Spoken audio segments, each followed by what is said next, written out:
Hi எல்லாருக்கும் வணக்கம். எப்போதும் காலையில் தூத்து முடிச்சுட்டு வாசல்லாம் தூத்து தொளிச்சு முடிச்சதுக்கு அப்புறமா அந்த தெருவிலேயே ஒரு 3-4 ரவுண்டு வந்து நடப்பேன். அப்படியே வாக்கிங் மாதிரி போயிட்டு வருவேன். ஃப்ரெஷ்ஷாக இருக்கும் கொஞ்சம். அந்த மரம் செடிகள்லாம் பார்க்குறதுக்கு வந்து நல்லாயிருக்கும்.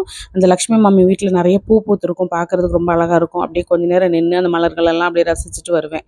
அப்போ அந்த பில்டிங்கில் எதுலையாவது ஒரு இடத்துல மயில் நின்று நிற்கிறத நான் பார்ப்பேன். என்னைக்காவது நிற்கலை பார்க்கல அப்படின்னா அப்படியே சுற்றி சுற்றி பார்த்தோன்னா எங்கேயாவது இருந்து சவுண்டு கொடுக்கும். என் அப்பனோட தரிசனம் பார்த்துட்டேன் அப்படின்னு சொல்லிட்டு ஹாப்பியாக வருவேன்.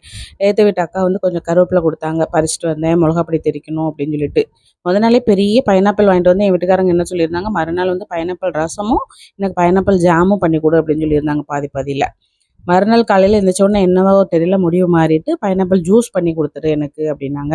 அப்புறமா கொஞ்சமாக ஜாம் பண்ணிவிட்டு மற்றதை எல்லாத்தையுமே ஜூஸ் போட்டு குடித்தாச்சு. ஜூஸ் குடித்த கையோட சமையலெல்லாம் முடித்து அவங்கள வேலைக்கு அனுப்புனதுக்கப்புறமா என்னோடய வேலைகள்லாம் பார்க்குறதுக்கு நான் ஸ்டார்ட் பண்ணியாச்சு.